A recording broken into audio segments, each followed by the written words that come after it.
오늘 말씀은 요한복음 1장부터 5절까지 읽으셨는데 실제적 말씀은 요한복음 11장과 12장까지 쭉 같이 가면서 우리가 하나님의 말씀을 보도록 하겠습니다. 오늘 1절 말씀 보니 베다니에 사는 나사로가 죽을 병에 걸렸다라고 말씀합니다. 그래서 사람을 시켜서 예수님께 보냅니다. 그래서 예수님 사랑하시는 자가 병들었습니다. 속히 오셔서 고쳐주십시오라고 사람을 보냅니다. 근데 이 병들어 있는 나사로가 사는 곳 이름을 베다니라고 합니다. 그리고 예수님이 계신 곳 이름도 베다니입니다. 똑같은 베다니입니다.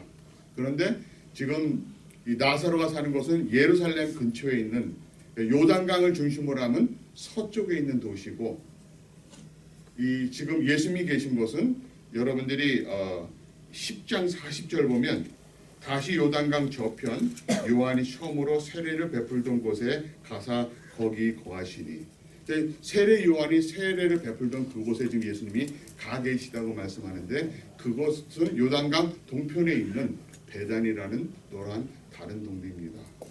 많은 그렇게 거리상으로 보면 우리가 차 타고 가면 1시간이면 1시간 반이면 갈 수 있는 거리지만, 그 당시에는 걸어 다녔고 예수님 혼자만 가시는 것이나 다른 무리들이 많잖아요. 그래서 그냥 바쁘게 가면 하루, 좀 여유 있게 가면 이틀 정도 걸릴 수 있는 그런 거리라고 말을 합니다.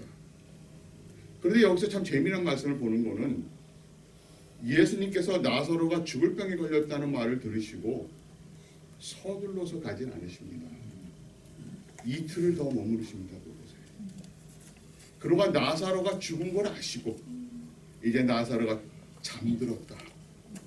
이제 예수님은 이제 죽은 걸 잠들었다고 말씀하시는 거죠. 그리고 우리가 나사로에게 가자. 그리고 죽은 때로부터 4일을 걸려서 갑니다. 참 저는 이런 말씀을 보면서 이런 생각을 해봤습니다. 우리 인간들은, 우리 사람들은 목회하다 보면 많은 자기 얘기를 하는 분들이 많잖아요. 내가 옛날에 이것도 했고 저것도 했고 이런 일도 했고, 또 이렇게 우리가 살고 있는 사회를 봐도 마치 과학이, 인간의 문명이, 인간의 사고가 마치 인간을 구원할 것처럼, 영원한 삶을 줄 것처럼, 인간의 모든 문제를 해결해 줄 것처럼 크게 떠드는 그런 시대가 되었습니다. 그런데 목회를 하면서 보면은 목사로서 가장 힘든 게 뭐냐면, 교인들이 자꾸 물어요. 목사님 힘드시죠? 목회하는데 얼마나 힘드십니까? 근데 저는 아무리 생각해봐도 힘든 건 별로 없거든요. 왜냐하면 성도 여러분들보다 제가 훨씬, 윤 목사님 또 괜히 있으시지만 편합니다. 왜냐하면 저는 교회 일만 하면 됩니다. 설교 준비하고 기도하고 신방하면 됩니다. 근데 성도들 보면 일주일 내내 쉬지 못하고 일하다가 하루 쉬는 날 교회 와서 이렇게 헌신 예배한다고 성경 구절도 외워야 되고, 식사 준비도 해야 하고, 예배 준비도 해야 하고, 교회를 섬기는 일들 쉴 날이 없습니다. 그래서 교인들이 목사님 힘드시죠? 그러면 참 송구합니다. 근데 힘들죠? 근데 안 힘들다 그럴 수는 없잖아요. 그래서 뭐가 힘들까 많이 생각해 보니까 두 가지가 힘든 것 같아요. 첫째는 설교입니다. 여기 어떤 직업들을 갖고 계신지 모르는데 30년 동안 한 직업을 가지면 그때는 한솥밥 엄마 정도는 돼야 되지 않습니까? 불 끄고 이렇게 나와야 되지 않습니까? 목사를 하고 설교를 한 지가 30년이 넘는데도 설교하는 게 점점 더 어려워집니다. 하나님 말씀을 깨달으면 깨달을수록 하나님 말씀 전하는 게 너무너무 힘이 들고 정말 감당하기 힘들다 하는 생각이 저는 좀 정도로 힘이 듭니다. 왜? 저의 부족함이 이 놀라운 하나님의 말씀을 성도들에게 올바로 전하지 못합니다. 그런데 설교 준비를 할 때 하나님이 저에게 주시는 은혜를 생각하면, 말씀을 통해서 저에게 주시는 그 놀라운 감격을 생각하면 설교하는 것만큼, 설교를 준비하는 것만큼 감사한 일이 없음을 깨닫습니다. 그러니 그건 힘들다기보다는 감사한 일이죠. 그럼 또 한 가지 힘든 게 뭐냐면 여러분들을 보는 게 힘듭니다. 목사님 다 알지도 못하면서 힘들다. 여러분들을 본다는 말은 교인들을 보는 게 힘들다는 겁니다. 왜? 그들의 삶을 보는 게 너무 힘들게 사니까. 너무들 힘들게 사시니까. 겉으로는 우리 집은 아무 문제도 없고 우리는 행복한 가정 뭐 아주 나이스하게 표현되지만 그 가정 한 가정 한 가정 돌아보면 문제 없는 집이 없습니다. 그건 목사인 저희 집도 마찬가지입니다. 정말 밤잠을 자지 못하고 눈이 짓무르도록 하나님 앞에 울며 기도할 수밖에 없는 일들이 나오고 또 나옵니다. 하나 넘었으면 끝났나 싶으면 또 하나 나타납니다. 또 하나 나타납니다. 그런 삶을 바라보면 목사라서 너무나도 미안하고 너무나 안타깝습니다. 우리가 하나님의 사랑을 받는 자들인데 왜 우리 삶이 이렇게 힘든 것만 가득 차 있을까? 그 말씀은 혹시 나중에 또 초청하시면 그때 전하겠습니다. 이렇게 해야 다음에 또 부르실 거니까. 사람이 참 위대한 것 같지만 참으로 연약한 존재입니다. 우리가 2년 동안 그걸 겪지 않습니까? 눈에도 보이지 아니하는 그 바이러스 때문에 우리가 얼마나 고통을 받고 있습니까? 미국에서만 70만 가까이 70만 넘었습니까? 이제 죽었다고 합니다. 이게 숫자가 안 오는데 제가 군대 다닐 때 60만 대군이라고 했습니다. 그러니까 2년 동안에 눈에도 보이지 않는 바이러스 하나 때문에 대한민국 국군 전원이 전멸한 겁니다. 전 세계적으로 400만. 이게 말이 됩니까? 눈에도 보이지 않는 이러한 바이러스 때문에 인간들은 두려워하고 이렇게 우리가 마스크도 쓰고 다녀야 되고 주사도 맞아야 되고 이런 일들을 겪습니다. 수많은 사랑하는 자들을 잃어버립니다. 바이러스만이 문제가 아닙니다. 눈에 보이지도 않는 그 정태도 확실치 않은 말 한마디 때문에 우리가 얼마나 상처를 받습니까? 뭐 자세한 말은 안 들어도 우리가 경험하고 있지 않습니까? 눈에 보이지 실체도 없는 말 한마디 때문에 교회가 얼마나 어려운 일을 겪기도 합니다. 이런 일들이 우리 주변에 쌓여 있기에 우리는 눈물로 주님 앞에 부르짖습니다. 도와달라고 외칩니다. 그런데 주님은 어떤 때는 즉각 대답을 하십니다. 즉각 그 문제를 해결해 주시기도 하는데 어떤 때는 아무런 응답도 없습니다. 그래서 저는 어떤 목사님 보면은 연말에 신년 새벽, 윤 목사님 이런 거 하시면 곤란한데 제가 말씀드리고 신년 새벽 기도 이런 거 할 때 기도 리스트 쓰라고 쓰고 그런 거 안 해보셨어요? 응답 받았나 안 받았나 체크하라고 연말까지 그런 거 하잖아요. 그래서 yes, no. 그래서 연말에 여러분의 기도가 얼마나 많이 응답받았나 확인해봐라. 근데 거기 빠지는 거는 세모는 없어요. 세모도 있어요. 여러분 자녀들이 뭐를 해달라고 할 때 여러분 대답이 뭡니까? 그래?도 있지만 안 돼도 있죠. 근데 또 뭐도 있습니까? 기다려.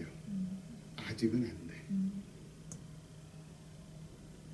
근데 우리는 기도 응답을 예스만 기도 응답입니다. 노는 응답받은 게 아니에요. 얼마나 철저하게 내 중심입니까? 얼마나 철저하게 우리 중심입니까? 그러나 하나님의 우리에 대해 기도에 대한 응답은 예스도 있고 노도 있고 기다려도 있습니다. 아멘. 그런데 응답이 없고 노라는 대답이 오면은 우리는 더 매달립니다. 더 기도하고 매달립니다. 참 곤란합니다. 하나님 벌써 대답을 주셨는데 계속 달라고 하니 이거 어찌었으면 좋습니까? 여러분이 여러분 자녀를 생각하면서 보세요. 내가 분명히 이게 우리 애한테 이로운 게 아니니까 우리 애를 오히려 해칠 수 있는 거니까 노라고 말했는데 애는 울며 불며 떼를 씁니다. 그때는 어떻게 하시겠습니까? 잘 설득하는 부모님도 계실 거고 빵 하고 하시는 부모님도 있을 거고 입으로 그냥 다다다다다 하는 부모님도 계실 거고 여러 다른 부모님들이 계실 겁니다. 근데 저는 오늘 예수님의 모습을 보고 싶습니다. 여기 5절 말씀에 예수께서 본래 마르다와 그 동생과 나사로를 사랑하시더니, 사랑하시면 예수님이 사랑하시는 자가 병들어 죽게 됐습니다. 그러면 예수님 정말로 사랑하셨다면 나사로가 죽게 되었다는 말을 들으면 어떻게 하셔야 됩니까? 모든 일을 스탑하고 달려오셔야 되는 거 아닙니까? 그럼 나사로를 고쳐주셔야 되는 것 아닙니까? 그런데 그 말을 들으시고도 이틀을 그대로 계십니다. 그리고 이틀이면 올 수 있는 그 거리를 사흘을 걸려서 걸어오십니다. 우리는 결론을 알잖아요. 그쵸? 나사로가 어떻게 됩니까? 살아나죠. 그러니까 감흥이 별로 없습니다. 이 믿음 없는 것들 예수님이 살려주실 텐데, 그렇죠? 한번 여러분에게 대입시켜 보십시오. 여러분이 사랑하신 자가 이머전시 룸에 들어가서 어떻게 될지 모르는 불안한 마음이 있습니다. 윤 목사님께 전화드렸습니다. 목사님, 우리 누구가 지금 정말 이게 위급한 일이 생겨 이머전시에 들어가서 빨리 오셔서 목사님 기도 좀 해주십시오. 전화 받으신 윤 목사님, 우리 또 윤 목사님께 느긋하시잖아요. 불같을 때도 있으시겠지만 전화 받아요. 그렇습니까? 제가 지금 집사람하고 밖에 나서 저녁을 먹는 중인데 집사람하고 저녁 다 먹고 또 이왕 나왔는데 커피 한 잔도 하고 그러고 가겠습니다. 그러면 벌써 표정들이 별로 안 좋아서 웃는 분도 있지만 우리 윤 목사님은 절대로 안 그러실 분이라고 믿고 웃는 분도 계신데, 정말 그런 일들이 여러분에게 생겼다면 여러분들은 윤 목사님에 대해서 어떻게 생각하실 겁니까? 그런데 이런 일이 있으면 안 되겠지만 여러분이 사랑하신 자에게 일이 생겼습니다. 그러면 여러분들은 윤 목사님에 대해서 어떻게 하시겠습니까? 내 사랑하는 자가 무엇 때문에 죽었다는 문제가 아닙니다. 우리 목사님이 안 달려왔다는 것 때문에 시험이 돼서 교회가 난리가 날 거 아닙니까? 그렇지 않아요? 죄송합니다. 내가 교인들을 너무 저평가했는데 여러분 삶에 한번 대입시켜 보시라고요.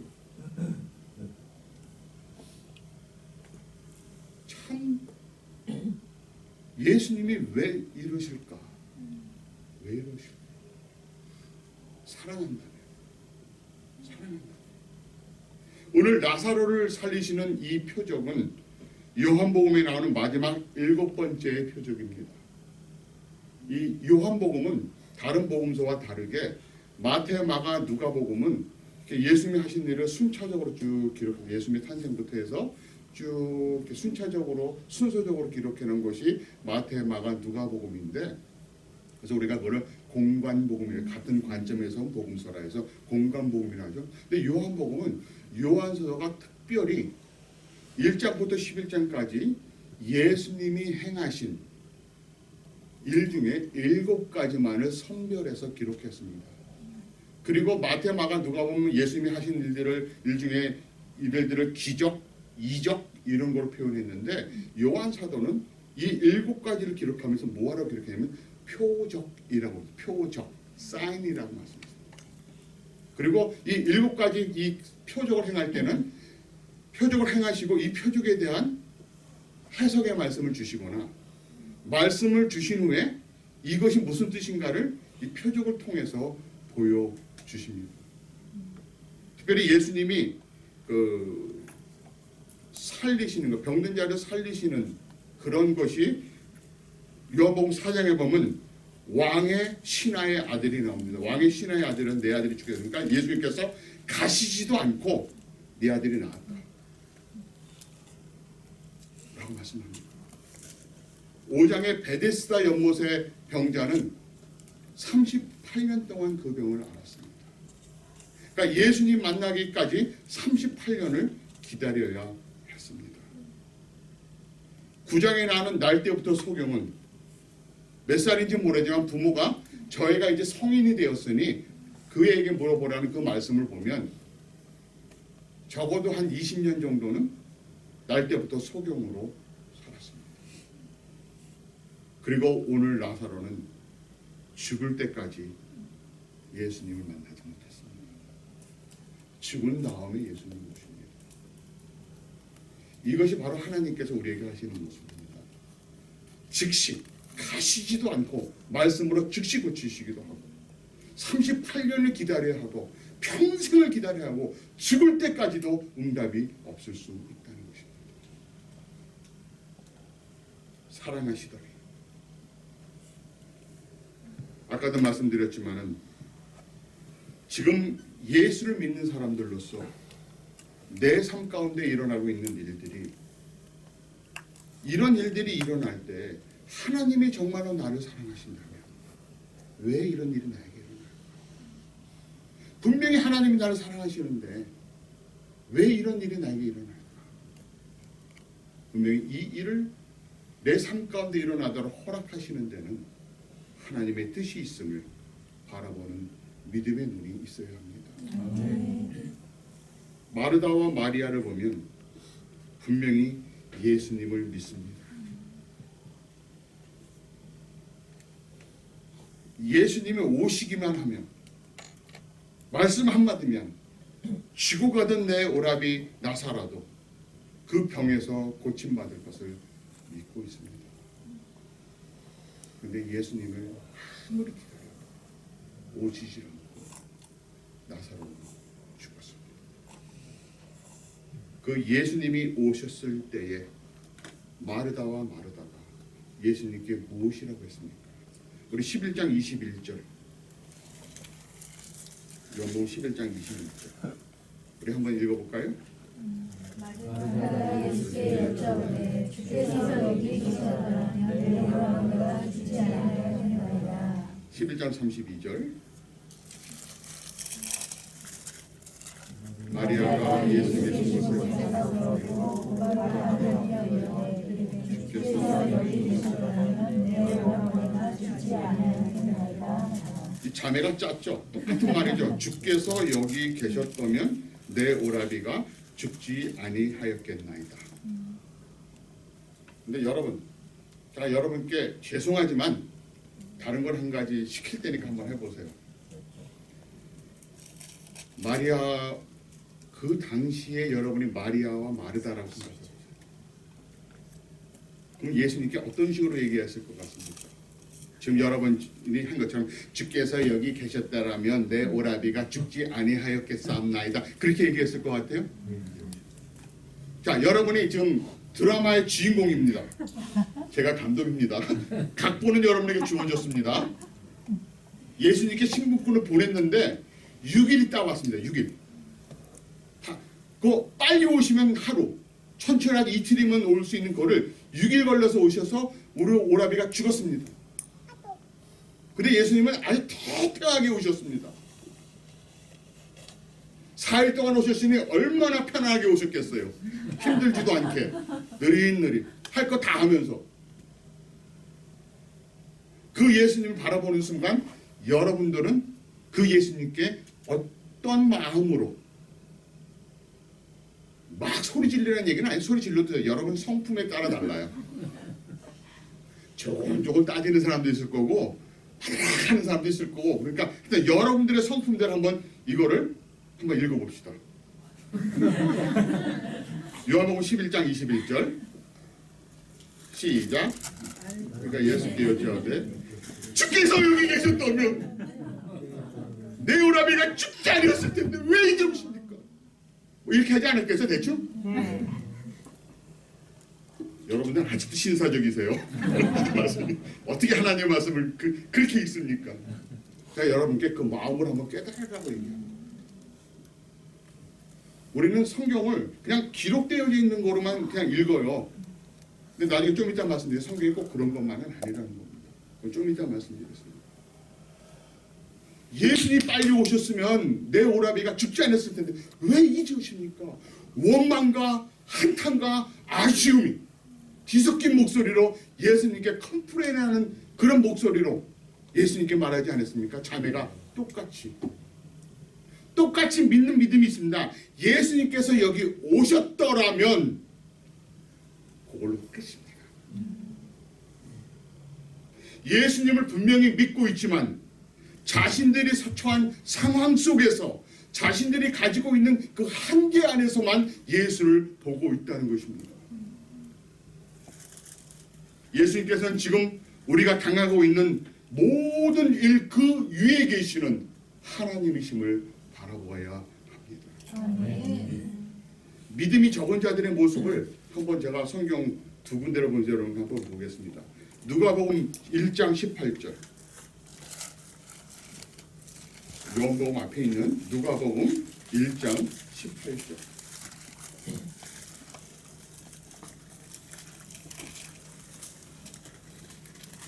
제가 읽어가겠습니다. 사가랴가 천사에게 이르되 내가 이것을 어떻게 알리오? 내가 늙고 아내도 나이 많으니이다. 천사가 대답하여 가로되 나는 하나님 앞에 있는 가브리엘이라. 이 좋은 소식을 전하여 내게 말하라고 보내심을 입었노라. 보라, 이 일이 된 날까지 내가 벙어리가 되어 능히 말하지 못하리니 이는 내 말을 네가 믿지 아니하였느니와 때가 이르면 내 말이 이루리라 하더라.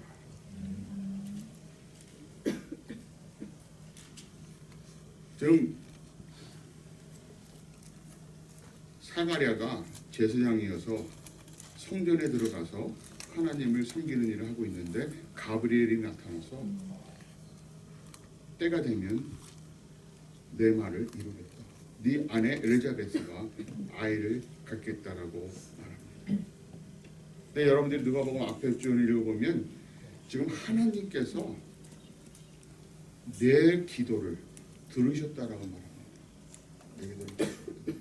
그래서 네 기도를 듣고 너에게 아이가 있을 것이다 라고 말합니다. 그러면 지금 이 사가랴가 세례 요한의 아버지인 사가랴가 성전에서 무엇을 기도하고 있는 거예요? 자기의 자식 없음을 한탄하며 나에게 자식을 달라고 기도하고 있는 거예요. 하나님이 그 기도를 들으시고 천사를 보내셨는데 믿지를 않습니다. 믿지를 않습니다. 18절 말씀하면 사가랴가 천사에게 이르되 내가 이것을 어떻게 알리오? 내가 늙고 아내도 나이 많으니이다. 뭐예요? 끝났다는 거예요. 안 됩니다. 그래서 천사 가브리엘 뭐라고 그럽니까? 아이가 태어난 그때까지 내가 벙어리가 되리라. 그 이유가 뭡니까? 내가 믿지 아니했기 때문에. 믿지 아니했기. 지금 뭐 하고 있었는데요? 기도하고 있었잖아요. 기도하고 있었는데 천사가 와서 그래, 네 기도 하나님 응답하실 거야 그러니까 어데예. 그렇게 끝내버립니다. 사도행전 12장으로 봅니다.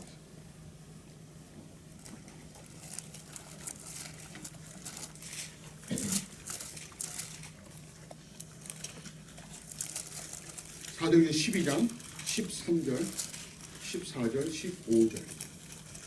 우리 한번 같이 공독해 볼까요? 베드로가 대문을 두드린데 로데라 하는 계집아이가 영접전에 나왔다가 베드로의 음성인 줄 알고 기뻐하여 문을 미처 열지도 못하고 달려들어가 말하되 베드로가 대문 밖에 섰더라 하니 저희가 말하되 내가 미쳤다 하나 계집아이는 힘써 말하되 천사리라 하니 저희가 말하되 그러면 그의 천사가 하다. 사도행전 12장 보면 헤롯 왕이 야고보의 목을 베니다. 그러니까 야고보를 죽이니까 무슨 유대인들이 너무너무 좋아합니다. 내가 평소에 인기가 없는데 야고보 하나 딱 죽여놓으니까 막 내 인기가 막 천정부지로 올라갑니다. 그래? 이번에 내가 베드로도 죽여야지. 베드로를 잡아놓습니다. 그런 말씀을 보면 그냥 넣은 정도가 아니고 감옥에 넣고 도망가지 못하도록 우리로 말하면 수갑이죠. 착고를 채워서 이 베드로만 차고 있는 게 아니라 옆에 간수가 같이 차고 있습니다. 그 이쪽 간수 같이 차고 잘 때도 같이 누워 있습니다.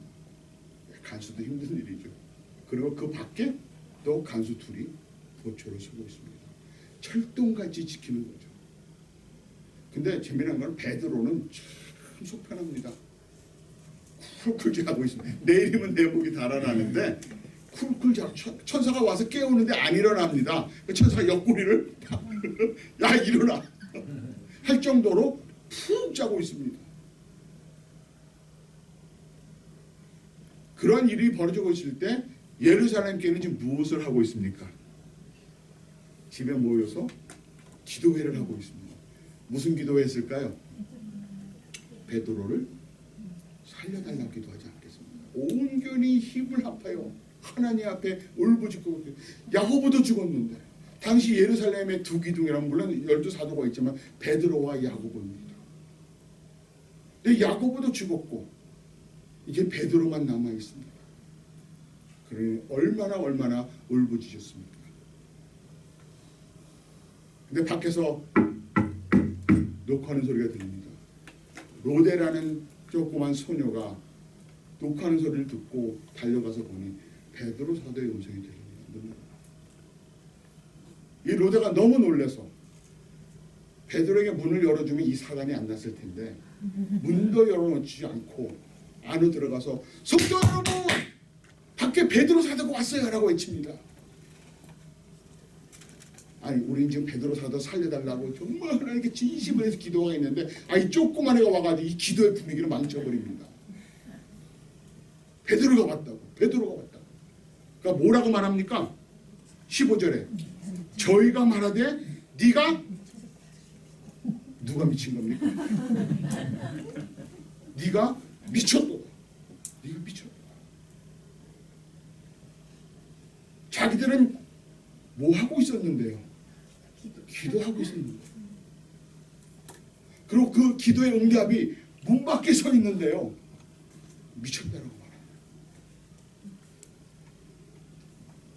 이것이 하나님이 누구이신지 분명히 바라보지 못하는 하나님을 믿는 자들의 현실이라는 것입니다. 예수님이 조금만 더 일찍 오셨더라면 내 오라비가 죽지 아니했을 것이라고 원망 섞인 목소리로 예수님을 맞이하는 마르다에게 예수님이 뭐라고 말씀하십니까? 요한복음 11장 25절과 26절.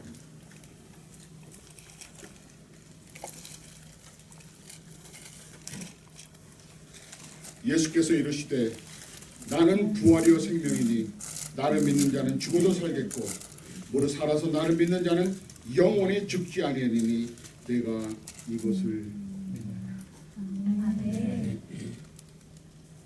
마리다가 뭐라고 대답합니까? 이르되 주여 그러하겠다. 주는 그리스도요 세상에 오시는 하나님의 아들이신 줄 내가 믿나이다. 이만한 신앙 고백이 어디 있습니까? 그렇죠?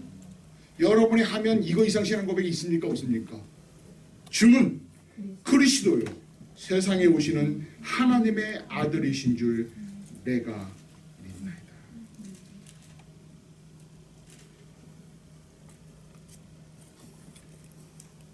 위대한 신앙 고백을 합니다.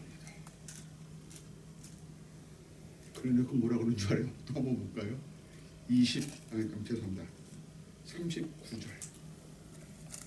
한번 같이 읽어볼까요? 시작. 예수께서 이르시되 도로로 돌아가시니 그 죽은 자의 이름이 마르다가 이르되 주여 죽은 자가 나오기 때문에 벌써 내가 나이다. 참 이상하지 않아요? 분명히 바로 전에 나를 믿는 자는 죽어도 살겠고 무릇 살아서 나를 믿는 자는 영원히 죽지 아니하리라. 내가 이것을 믿느냐? 아멘 했는데 예수님께서 무덤에 막아놓은 돌을 옮겨라 했더니 뭐라고 말합니까? 예수님 죽은 지 이제 4일이 지나서 시체 썩은 냄새가 나기 시작합니다. 무슨 말 하는 거예요? 이제 됐습니다. 늦었습니다. 이제 뭐 하시려고요? 늦게 오셔서. 이것이 오늘 우리들의 모습일 수 있다는 것입니다. 하나님 말씀이 선포되어질 때 우리는 여러분들 아멘 아멘 하시잖아요. 여러분들이 아멘 할 때 안 믿고 아멘 합니까? 믿으니까 아멘 합니다. 정말 그 말씀을 진심으로 우리가 믿습니다. 그런데 여러분 삶 속에서 일일이 터질 때 내가 아멘 했던 그 믿음이 여러분 삶에 가서 그대로 나타나는 지금 그 모습을 하나님이 우리에게 보여주고 계십니다.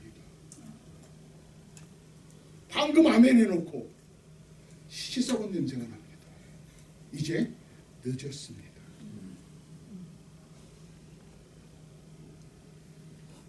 아까도 이런 말씀드렸습니다. 손가락 하나만 움직이시면 말씀 한마디로 온 세상 창조하신 하나님이 여러분의 문제점들을 말씀 한마디로 분명히 해결해 줄 수 있음에도 이 일을 허락하시는 데는 하나님의 뜻이 있음을 깨달아 알아야 합니다. 아멘. 하나님이 아브라함이 이삭을 바치라 했을 때 이삭을 바치려고 하는 것을 몰라서 그걸 시키셨겠습니까? 그래서 이제야 네가 나를 사랑하는 줄 알겠다는 말씀합니까? 아니 그러면 그 전에 아브라함이 하나님 사랑하는 거 모르셨어요? 알고 계셨잖아요. 근데 왜 그런 일을 시키십니까? 하나님이 알고 싶어서가 아니라 아브라함이 가진 그 믿음이 그리고 아브라함이 하나님이 의롭다고 하신 그 의로움이 참된 것임을 아브라함 스스로가 확인하도록 만들어 주시는 것입니다. 여러분들이 방금 아멘한 그 아멘이 참된 것임을 여러분 삶 가운데서 증명하도록 하기 위하여 하나님께서 여러분 삶 속에 여러 가지를 놔주십니다. 우리는 내가 그것이 고통이요 환난이요 얼음이요 정말 밤잠을 자지 못하고 눈물 나게 하여 내 입에서 단내가 나게 하는 어려운 것이라고 생각할 수 있지만 당연히 그렇죠. 그런데 그 순간순간이 여러분이 믿음의 사람이라는 것을 증거하고 증명하고 여러분 스스로가 깨달을 수 있는 기회를 끊임없이 하나님께서 우리 삶 가운데 주고 계심을 우리는 깨달아야 합니다. 우리는 어떤 때는 승리합니다. 근데 제 개인 경험으로 보면요, 더 많은 경우 실패합니다. 죄송하지만 목사 이런 말씀드리면 너무 죄송한데 더 많은 경우 실패합니다. 그 실패가 끝이 아닙니다.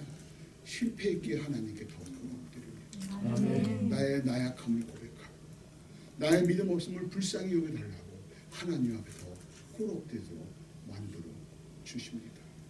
이 일이 지금 하나님이 내 삶 가운데서 하고 계시는 일입니다. 예수님께서 나사로를 이상하게 목이 가기 시작하는데요.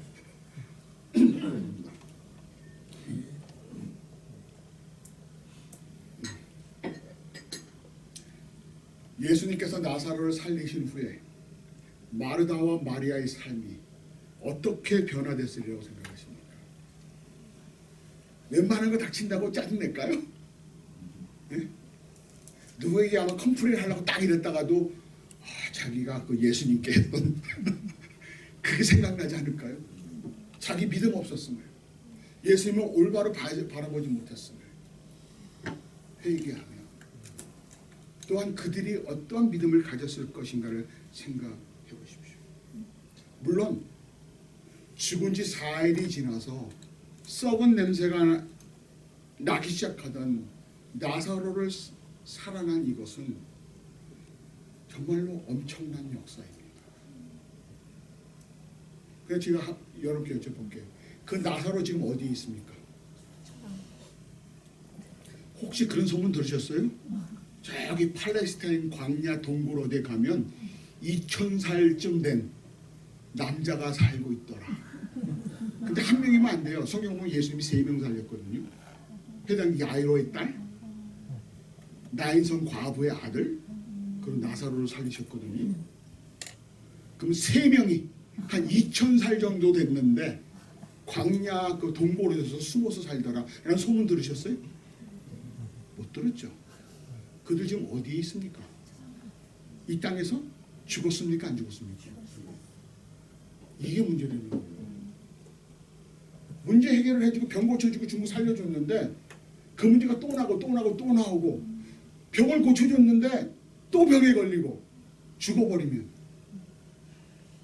그게 문제 해결입니까? 우리는 이것을 바라보아야 합니다. 여러분, 이런 이적들, 기적들, 표적들을 보았다고 믿음이 생기는 것이 아닙니다.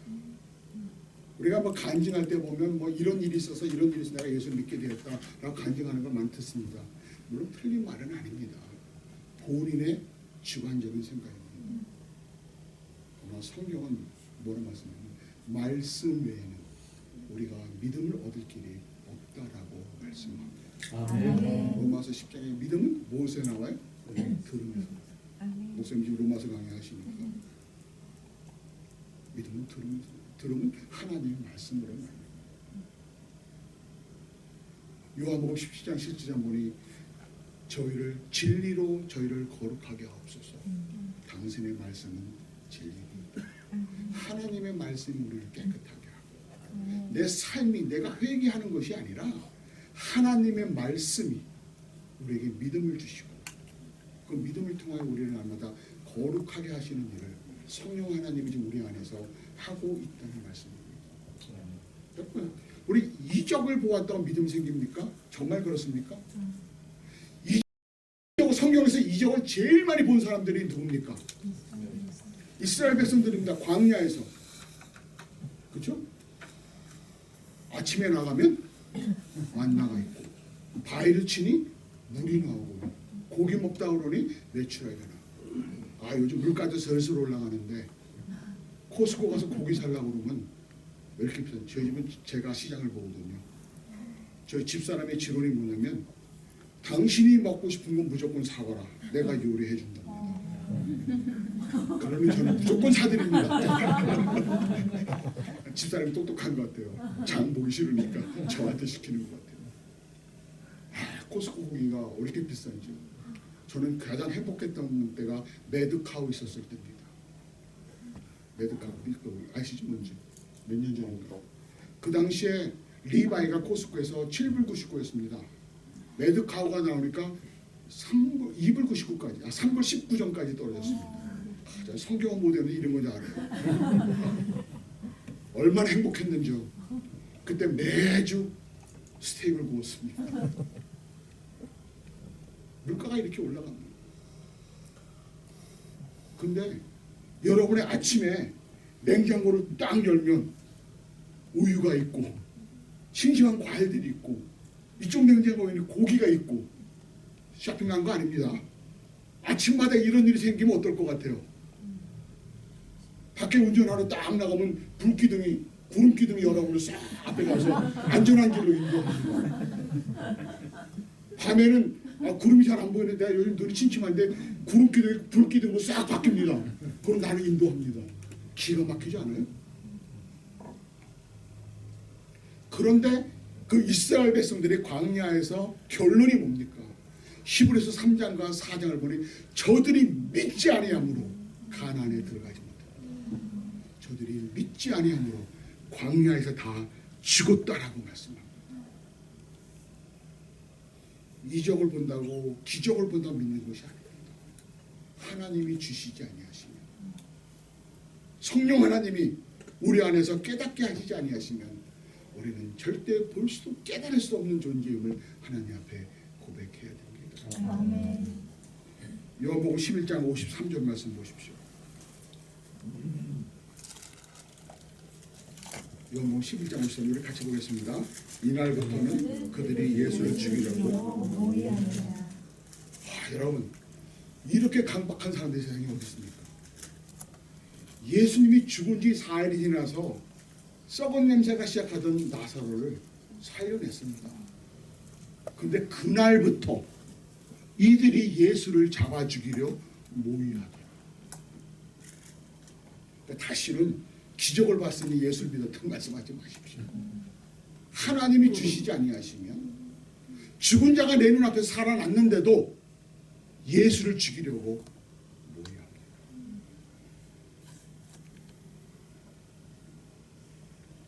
마리아가 이 일을 겪은 후에 가지게 된 믿음이 무엇인가를 그 다음 장에 나오는 요한복음 12장에서 우리에게 보여주십니다. 요한복음 12장 1절 말씀 보십시오. 2월절 엿새 전에 예수께서 베다니에 이르시니 이곳은 예수께서 죽은 자 가운데서 살리신 나사로가 있는 곳이라. 거기서 예수를 위해 잔치할세 마르다는 일을 하고 나사로는 예수와 함께 앉은 자 중에 있더라. 자, 이제 이 일이 있은 후에 예수님께서 다시 이 베다니에 가서 예수님 오시니 잔치, 다른 성경 구절들 마가복음 26장과 마가복음 14장 보면 문둥이 시몬의 집에서 이 잔치를 벌입니다. 근데 여기에 나사로도 예수 옆에 앉았다. 그리고 마리아가 값비싼 향유를 가져다 예수님 발에 붓고 자기의 머리카락으로 예수님의 발을 닦습니다. 오늘 여성교회 헌신 예배잖아요. 이런 거 하실 수 있겠어요? 오늘 윤 목사님 자꾸 나와주시고 윤 목사님 앞에 앉아 계시고 여러분들이 뭐 물 갖다가 윤 목사님 발 닦으라고 해도 내가 남편 발 다 닦아줍니다. 그러지 않겠어요? 근데 값비싼 300데나리라는 것은 1년 동안 일해야 벌 수 있는 그런 돈입니다. 그 1년치 연봉을 깨서 그 발에 붓고 자기의 머리카락으로 예수님의 발을 닦습니다. 왜 그랬을까요? 옆에 제자들은 그 비싼 거를 예수님께 갖다 찬양합니다. 그것을 팔아서 가난한 자들에게 나눠주지. 성경은 뭐랍니까? 그들이 물질의 욕심을 도둑질하는 마음으로 그런 말 한다는 겁니다. 예수님이 뭐라고 말씀합니까? 12장 7절에 예수께서 이르시되 그를 가만히 두어 나의 장래할 날을 위하여 그것을 간직하게 하라. 마태복음 26장과 마가복음 14장 똑같은 말씀에는 뭐라고 말씀하냐면 이 여인이 나의 장래를 예비하였다. 그러므로 너희들이 이제 복음을 전하는 곳마다 이 여자가 행한 일을 함께 전하라고 말씀합니다. 왜 마리아가 예수님의 발에 향유를 붓고 그 값비싼 향유를 붓고 머리카락으로 닦았을까요? 죽었던 자기 오빠를 살려줘서요? 뭐 그럴 수도 있습니다. 예수님이 아무 말도 안 했으면 마리아가 정말 예수님께 감사했나 보다 라고 할 수 있습니다.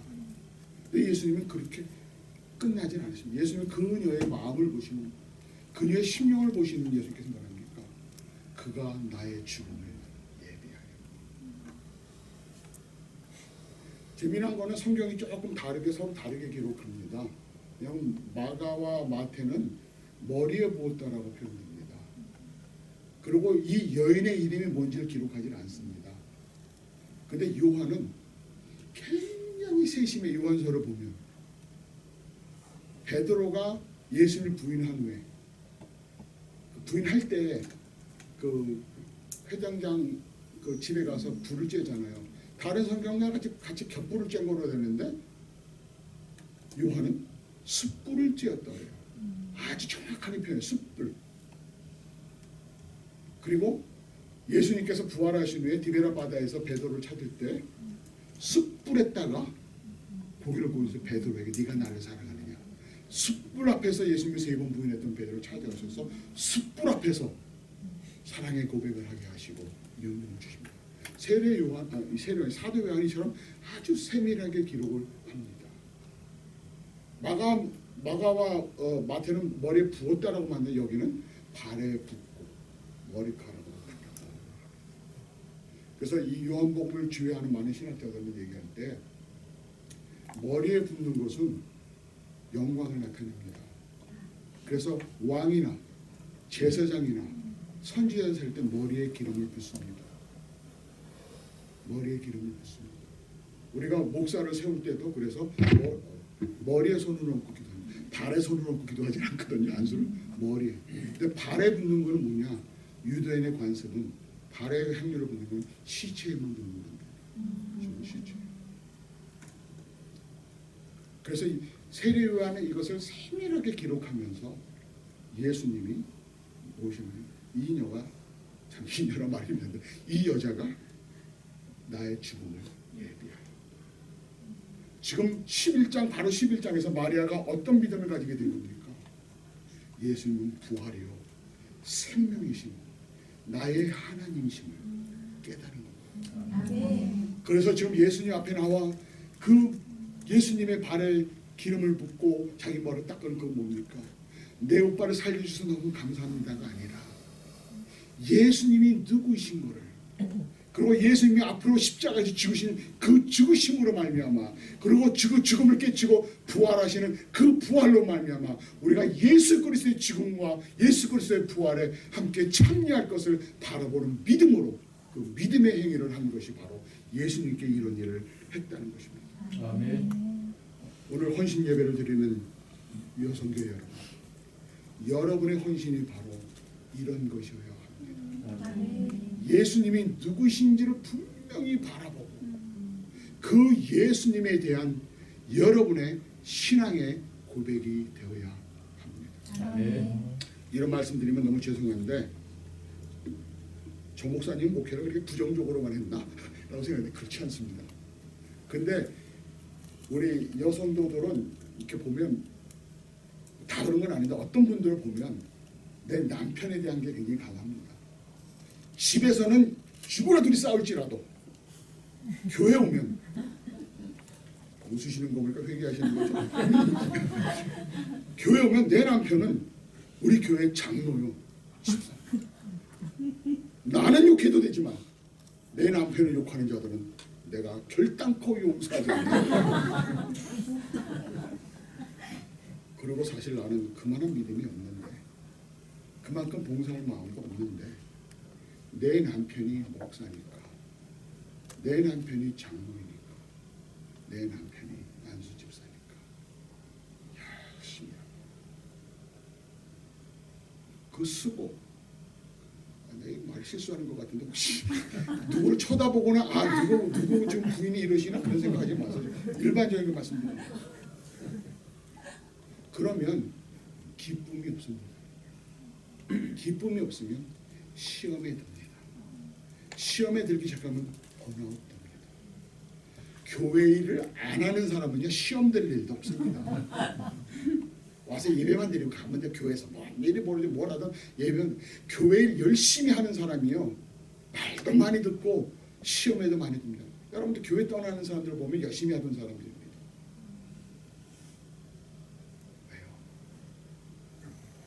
헌신의 상대가 누구인가를 올바로 바라보지 못하기 때문입니다. 예수님이 나에게 주신 무엇인가를 고대하고 예수님이 이렇게 해주시겠지, 내가 열심히 하면 이렇게 해주시겠지가 아니라 예수님이 누구이신지, 나의 하나님, 나의 그리스도, 나를 죄 가운데서 구원하시고 이 땅에 오신 내 주님, 나를 위하여 십자가에 돌아가셨던 그 주님, 나를 위하여 무덤까지 들어가셨던 그 주님, 나를 위하여 부활하신 그 주님, 나를 이렇게 사랑하시는 그 사랑하심 앞에 푹 젖어서 하는 것이라는 것입니다. 아멘. 여성 여러분 한번 여쭤봅시다. 내 남편이 이 세계 그 어떤 누구보다 나를 사랑한다. 그리고 정말 내 남편이 나를 너무나 끔찍하게 사랑한다는 걸 확신하면 여러분 삶이 어떻게 변화될 것 같아요? 모든 것을 하는 것이 기쁨으로 하지 않겠어요? 이 저기 보고 앉았고 나는 같이 하고 돌아가지고 이러시겠어요? 아니죠. 그래, 당신 얼마나 힘들었어. 앉아있어. 내가 할게. 정말 무리했던 남편 발이라도 안 닦아주기 위해서 정말 여러분들이 그 남편의 사랑에 푹 젖어서 산다면 하루하루 삶이 어떻게 변하겠습니까? 안 그렇습니까? 우리 삶에 만족이 없는 이유는 그 사랑을 느끼지 못하기 때문입니다. 돈이 없어서, 명예가 없어서, 건강이 없어서가 아닙니다.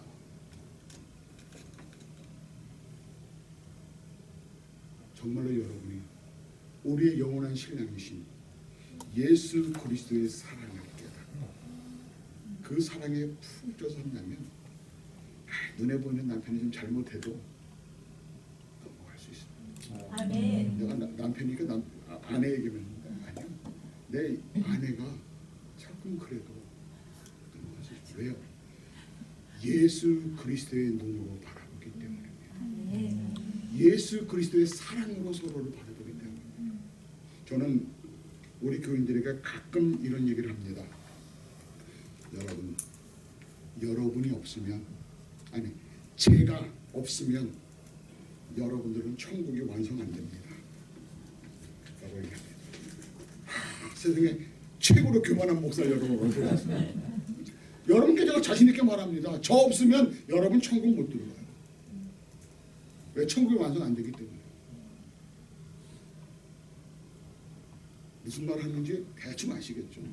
반대로 여러분이 없으면 저의 천국도 완성 안 됩니다. 에베소서에 뭐라고 합니까? 우리가 예수 그리스도를 모퉁이 돌로 하여 함께 연결되어 벽돌로 서서 연결되어져 갑니다. 근데 나라는 벽돌 하나가 싹 빠져버리면 점점 큰데 나라는 벽돌 하나가 쏙 빠져버리면 그 건물이 완성됩니까? 안 됩니까? 절대로 완성 안 됩니다. 여러분이란 벽돌이 빠지면요 완성됩니까? 안 됩니까? 완성될 수 없습니다. 우리의 천국은 여러분과 내가 함께 연결되어져서 이루어져 가는 것이기 때문에 그래서 옆에 앉은 성도 여러분들이 여러분 앞뒤에 앉은 성도 여러분들이 우리에게 서로 그만큼 귀한 것입니다. 이것을 바라보시기 바랍니다. 왜요? 인간적인 부족함이 왜 없습니까? 저요? 좀 옷도 오래간만에 깨끗하게 입고 면도도 하고 어제 이발도 하고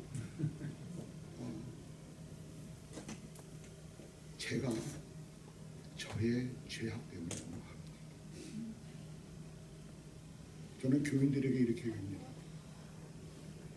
여러분들이 아무리 나를 흔들어도 여러분들이 아무리 나를 쫓아내려고 해도 그런 일이 있었다는 얘기 아닙니다. 그럴 때 이런 말 하면 큰일 납니다. 교회 평화롭게 이런 얘기 해야지 해도 저는 절대로 꿈쩍 안 합니다. 제 아버님도 목사님이었거든요. 우리 아버님의 별명이 고래 힘줄이었습니다. 아무리 씹어도 끔찍 안 합니다. 대꾸도 안 합니다. 말대꾸도 안 합니다. 우리 아버님. 내가 그 아들입니다. 저는 우리 아버지랑 똑같이 생겼습니다. 머리도요, 목소리도요, 치아 배열도 똑같습니다. 제가 찍은 사진을 이렇게 찍어서 올렸더니 아버지 교회에서 난리가 났어요. 우리 박 목사님이 왜 이렇게 젊어지셨어요? 제가 그래서 아들입니다. 절대로 여러분들 나를 흔들어도 저는 꿈쩍 안 합니다. 단 두 가지가 있을 때 저는 둘 중에 하나가 있으면 저는 떠납니다.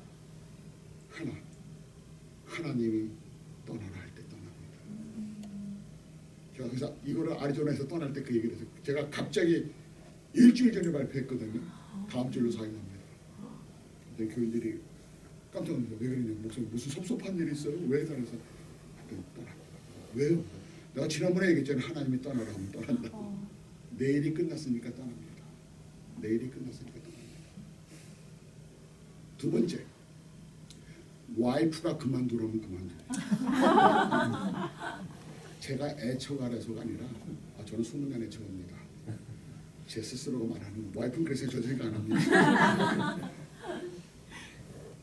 집사람이 그만두라면 그만둡니다. 왜? 인간적인 가장 큰 약점을 아는 사람이 누굽니까? 제 집사람입니다. 나의 더러운 성격, 밖에서 교인들 앞에서 이러지만 집에 오면 그냥 인상 쓰고 소리 지르고 짜증내고 하는 그런 모든 거 와이프가 너무 잘합니다. 교인들 앞에서는 이렇게 설교하지만 그 말씀대로 살지 못하는 부족한 면을 제 와이프가 가장 잘합니다. 그럼에도 불구하고 저의 부족함에도 불구하고 하나님 말씀을 전하는 자로서의 그 권위와 그 말씀을 집사람이 인정해 주지 않으면 집사람이 듣간에서 지나잖아지. 그러면 저는 목사 그만둬요라고 생각합니다. 다행히 아직까지 와이프는 그러지 않고 있습니다. 저를 가장 잘 아는 제 집사람이 제 말씀의 권위, 제가 전하는 하나님의 말씀의 권위를 인정하지 않는다면 저는 목사로 설 수 없다고 생각합니다. 이 말씀을 드리는 이유는 지금 자꾸 제가 제 얘기하는 것 같은데 여러분 서로가 마찬가지라는 겁니다. 여기 윤 목사님이 계시고 장로님이 계시고 권사님이 계시지만은 서로 바라보면 인간적인 모자람들이 얼마나 많습니까? 아쉬움들이 얼마나 많이 있습니까? 서로에게. 그러나 그 인간적인 약함이 있기에 우리에게 예수 그리스도 그분이 필요한 것입니다. 아멘. 완전하다면 왜 내가 예수님이 필요합니까? 내가 나 스스로 나를 구원할 수 있는데 우리는 그럴 수 없는 죄인이기에 하나님이 인간의 몸을 입고 이 땅에 오셨습니다. 아담 이후로 그 어떤 사람도 단 한 사람도 그럴 수 있는 사람이 없기에 내 하나님은 인간의 몸을 입고 이 땅에 오셨습니다. 우리는 이것을 고백해야 합니다. 마르다와 마리아가 지금까지 우리의 모습이라고 이렇게 말씀드렸습니다. 그러나 또 우리가 봐야 될 것은 죽음에서 주님의 음성을 듣고 살아나온 나사로도 바로 우리의 모습임을 깨달아 알아야 합니다.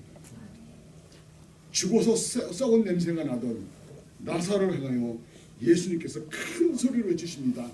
나사로야 나오너라. 그의 사랑하는 자의 음성을 소리에 크게. 근데 이 말씀을 보면요 11장 35절 보세요. 예수께서 눈물을 흘리시더라. 이에 유대인들이 말하되 보라 그를 얼마나 사랑하였는가 하며 그중 어떤 이는 말하되 맹인의 눈을 뜨게 한 이 사람이 그 사람 죽지 않게 할 수 없었더냐 하더라. 이에 예수께서 다시 속으로 비통히 여기시며 무덤에 가시니 무덤이 구리라 돌로. 예수님이 나사로의 무덤 앞에서 눈물을 흘리십니다. 예수님도 믿음이 없으셨습니까? 예수님도 죽은 나사로가 너무 내가 조금만 더 일찍 왔을 걸. 그럼 예수님 믿음이 없어서 지금 우시는 겁니까? 죽음의 고통 속에, 죽음의 고통 속에, 죽음의 비참함 속에 내오고 있는 우리들을 바라보며 눈물을 흘리십니다. 우리를 불쌍히 여기십니다. 그리고 나사로를 큰 소리로, 확신이 없으면 아마 그럴까요? 나사로야 들리니? 너 나와볼래? 이렇게 했을 거 아니고 그게 아니라 큰 소리로, 여기 말씀 보니까 큰 소리로 외쳤단 말이에요. 43절 보세요. 이 말씀을 하시고 큰 소리로 나사로야 나오라 부르시니. 또 어떤 목사님 재밌게 설교했더라고. 왜 예수님이 나사로야 나오라고 했을까요? 나와라 그랬으면 거기는 죽은 시체들이 다 나왔을 거라는 아마 온 지구상에 죽었던 시체들이 다 나왔을 거라는 겁니다. 나오라고 그러니까, 하나님이 나오라고 그러니까 모든 시체들이 다 나왔을 거라는 겁니다. 살아서. 그럼 난리 나잖아요. 그러니까 예수님이 꼭 집어서 나사로야 너만.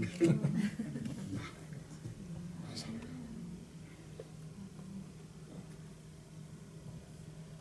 이 주님의 음성이 언젠가 여러분 귀에 들릴 것입니다. 아멘. 아까 총무하시는 분께서 여러분의 이름을 하나하나 부르셨잖아요. 그리고 여러분 성경문제 부르셨잖아요. 그거 보면서 제가 맞다. 주님이 다시 오시는구나. 내 이름을 부르실 때 아멘 주 예수여 어서 오시옵소서. 아멘. 두 손을 들고 주님을 맞이할 그 모습. 죽은 가운데서 나오던 나사로의 것입니다. 우리는 나사로는 썩은 냄새가 납니다. 시체를 동동 묶어서 이렇게 동동 묶고 났을 거 아닙니까? 예수님이 그것을 풀어서 걸어다니게 해요. 나사로가 죽어 썩은 냄새가 나던 나사로가 숨을 쉬며 살아서 걸어 나옵니다. 죄로 덮여지고 세상에 추억하고 썩어진 죽음의 냄새를 나는 자들이 여러분이 더 이상 아닙니다. 예수를 믿기 전에 우리는 이 세상의 죄에 죽었고, 에베소 2장에 있잖아요. 허물과 죄로 죽었던, 죽을이 아니라 이미 죽었던 너희를 다시 살리셨다. 지금 이 밖에 걸어다니는, 예수 안 믿는 사람, 걸어다니는 사람들은 사는 사람입니까? 죽은 사람입니까? 죽은 사람입니다. 우리가 죽었다 그러는 거를 뭐 의사 선생님도 계시지만은 뭐 의학적으로 브레인이 정지했다, 숨을안쉰다, 심박수가 없다, 여러 가지 말해주시면 성경에서 죽음은 세 가지 죽음을 말합니다. 첫 번째 죽음은 육체적인 죽음입니다. 육체적인 죽음이란 무엇입니까? 우리가 안 됐습니다. 고인의 명복을 빕니다. 이게 죽었습니다. 드라마 보면 그렇게 하잖아요. 매월 몇 초에 누구님 사망 선고합니다. 연습 보니까 그렇게 하더라. 들어보니까 그거 육체와 영혼이 분리되는 것을 말합니다. 육체적인 죽음. 두 번째는 영원한 죽음이 있습니다. 영원한 죽음. 영원한 죽음은 무엇입니까? 마지막 그날에 천국과 지옥으로 나뉘는 것입니다. 천국에는 영원한 삶이 있고 지옥에는 둘째 사망. 지옥 가서 죽습니까? 지옥에서 안 죽어요. 지옥에서 영원히 삽니다. 그것을 성경에서 영생이라고 말합니까? 아니요. 둘째 사망이라고 합니다. 세 번째는 영적인 죽음이 있습니다. 무엇입니까? 하나님과 분리되는 것입니다. 하나님과 분리되어 영이 죽은 자들을 말합니다. 그건 로마서에 계속 나오니까 목사님 설교하실 때 들으시면 돼요. 영적인 죽음을 말합니다. 영적인 죽음. 우리에게 그럼 우리에게 남은, 우리는 영적으로 이미 죽었다는, 아담의 죄 때문에 우리 인간은 이미 영적으로 하나님과 분리되어져 있다. 여러분 영은 살아 있습니까? 죽어 있습니까? 살았죠. 예수 그리스도 안에서 살았죠. 안 믿는 사람들 영은 죽었습니까? 살았습니까? 영이 없습니까? 영은 있는데 죽었다는 의미 뭐예요? 하나님과 분리된다. 죄와 허물로 죽었던 너희를, 우리의 죄와 허물로 하나님과 분리되어 있던 우리 안에 예수 그리스도의 피로 깨끗하게 하셔서 성령 하나님 우리 안에 계십니다. 하나님이 거하시는 성전이 되었다고 말씀합니다. 로마서 6장 보니 예수 그리스도와 연합하여 세례를 받은 자들은 예수 그리스도와 합하여 십자가에 죽었고 함께 장사지는 줄 알지 못하고, 그리고 예수 그리스도와 연합하여 부활했다라고 말씀합니다. 부활은 앞으로 여러분에게 닥칠 일이 아니라 지금 현재 여러분의 현실입니다. 영생은 여러분이 죽은 다음에 천국 갔을 때 누리는 것이 아니라 지금부터 예수 그리스도 안에서 누리는 것이 영생입니다. 그러기에 우리에게는 예수 그리스도를 우리 삶 가운데서 어떻게 나타내느냐가 중요합니다. 고린도후서 2장 14절부터 16절.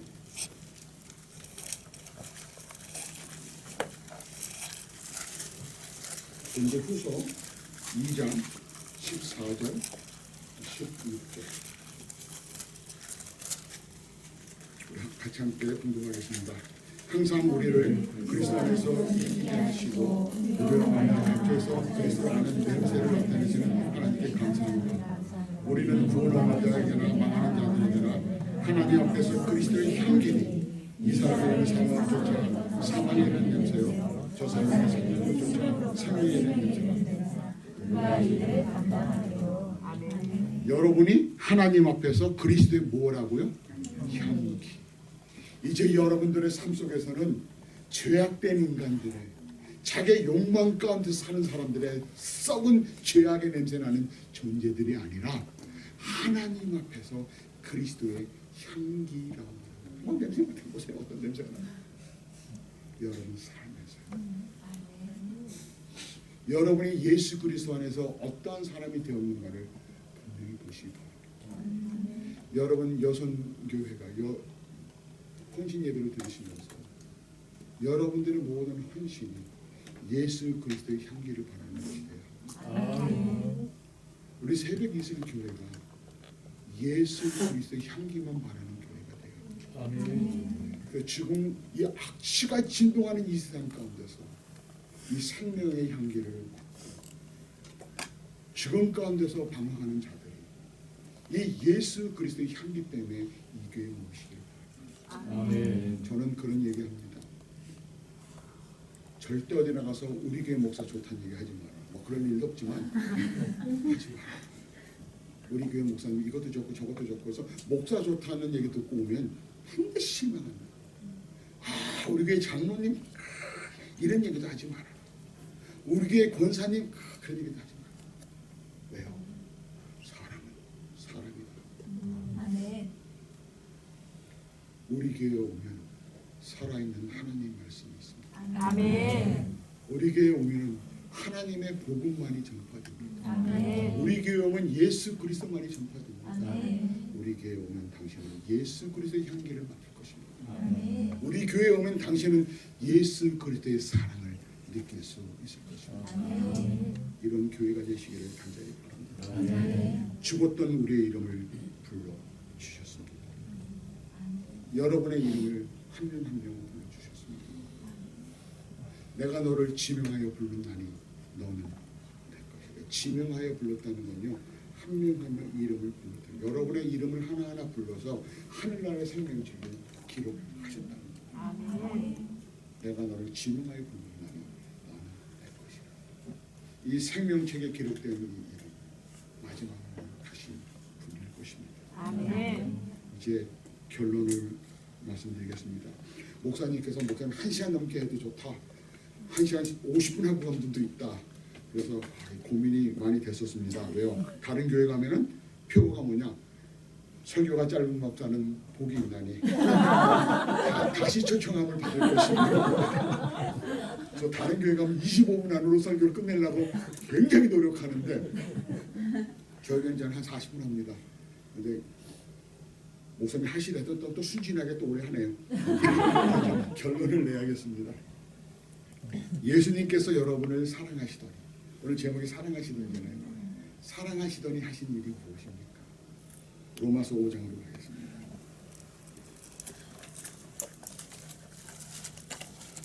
로마서 5장 6절.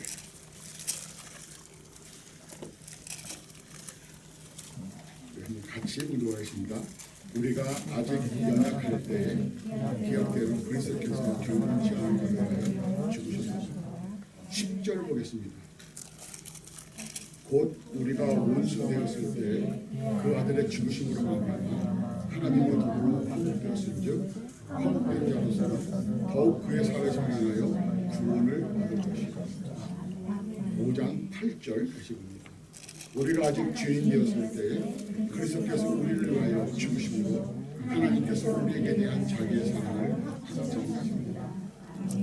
6절, 8절, 10절에 하나님께서 우리를 사랑하사 하신 일을 보여주는데 6절에 보니 우리가 아직 연약할 때, 이 말씀 뭐냐면요, 어떠한 영적인 선을, 그러니까 하나님이 기뻐하실 만한 어떠한 일도 할 능력이 없을 때라는 뜻입니다. 내가 결단하고 결심하고 이제 하나님 말씀으로 살겠습니다 하고 열심히 하나님 말씀으로 살 때가 아니라 아직 연약할 때. 8절에 우리가 아직 죄인 되었을 때, 아직이란 말이 계속 나옵니다. 내가 회개하고 내가 십자가의 동료로 죄사함을 싣고 갖고 내가 막 회개하고 죄와 피 흘리며 싸우는 삶을 살 때가 아니라 아직 우리가 죄인 되었을 때, 로마서 10장 5장 10절에 곧 우리가 연약하고 죄인이어서 곧 우리가 무엇이었을 때요? 원수였을 때. 내가 하나님 앞에서 하나님 말씀대로 헌신하며 살겠습니다 하는 하나님의 사람이 되었을 때가 아니라 우리가 하나님의 원수였을 때, 우리가 사탄에 속해 있을 때, 사탄의 종노를 하고 죄의 종노를 하고 있을 그때에 하나님께서 하신 일이 우리를 사랑했어요. 그리스도께서 우리를 위하여 죽으심으로 하나님께서 우리에 대한 자기의 사랑을 확증하셨느니라. 이 확증하셨다는 말씀의 뜻은 무엇이냐면 하나님이 더 이상 보여줄 것이 없다는 것입니다.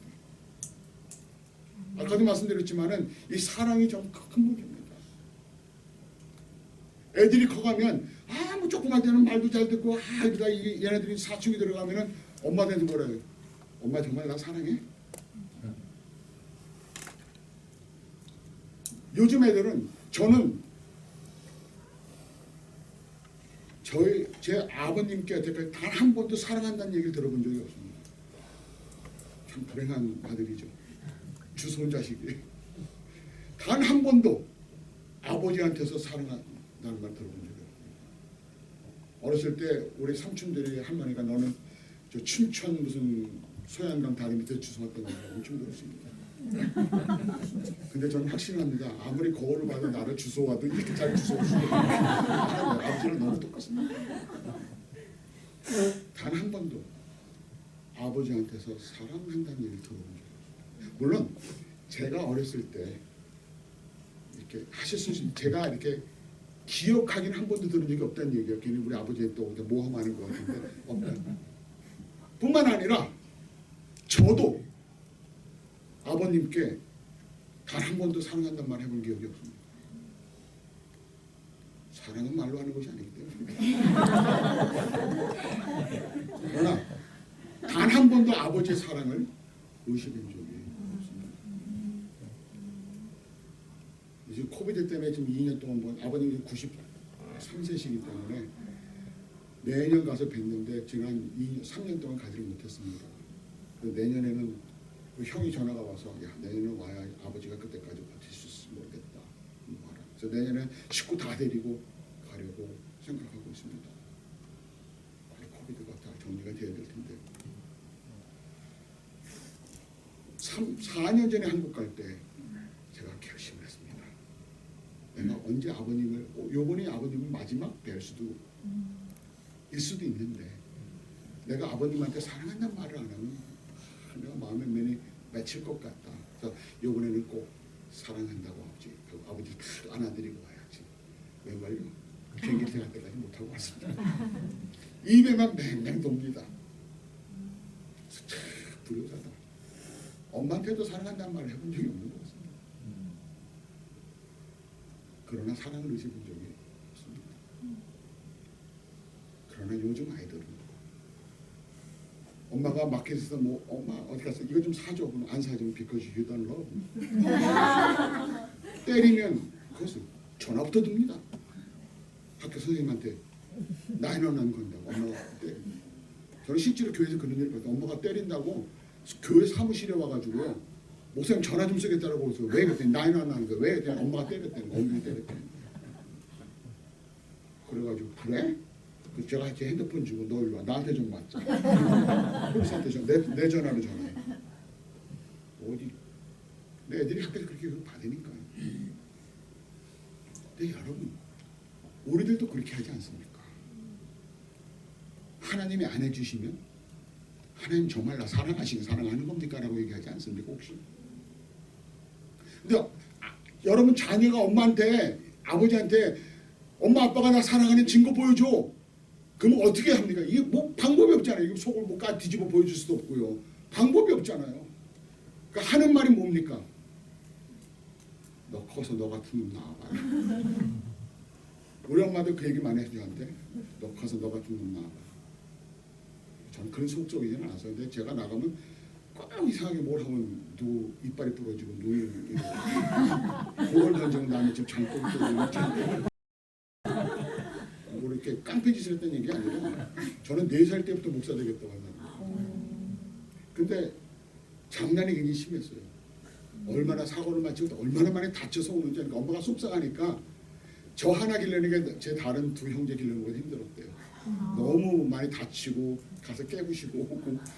저는 나가면 뭐가 일어나, 역사가 일어나. 그러니까 어머니가 너 같은 아들 놈 나와봐라. 그래서 하나님이 저에게는 아들을 안 주셨습니다.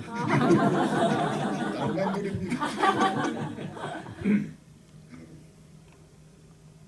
정말 사랑한다는 것을 느끼면 보여준 그게 하나님이 좀 말씀합니다. 내가 너를 사랑하니 너희를 사랑하니 내 아들까지 십자가 못 박혀 죽게. 근데 우리는 무슨 일만 생기면 하나님 나를 사랑하시면이라고 말합니다. 하나님 나를 사랑하시면.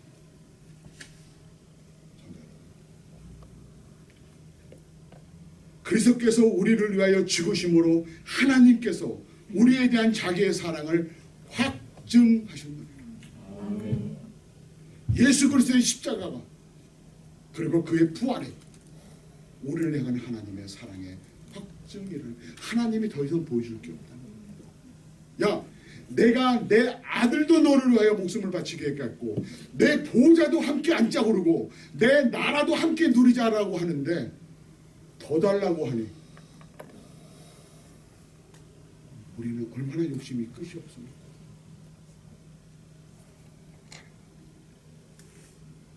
하나님이 누구이신가를 분명히 바라보시고 그 내가 뭔데, 나 같은 사람이 뭔데, 그 하나님이 자기 아들까지도 자기 나라까지도 자기 보좌까지도 자기의 영광까지도 우리와 함께 누리자.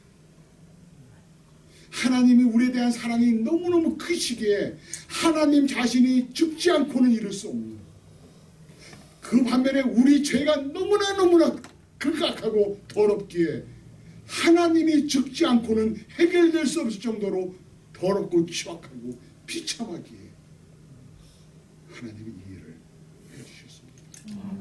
성도 여러분, 여러분 삶 속에서 이 예수 그리스도만 바라보고 이 예수 그리스도만 높이고 이 예수 그리스도만 사랑하고 이 예수 그리스도만의 증거되어지는 복된 여러분의 삶, 그런 교회가 되시기를 간절히 바랍니다.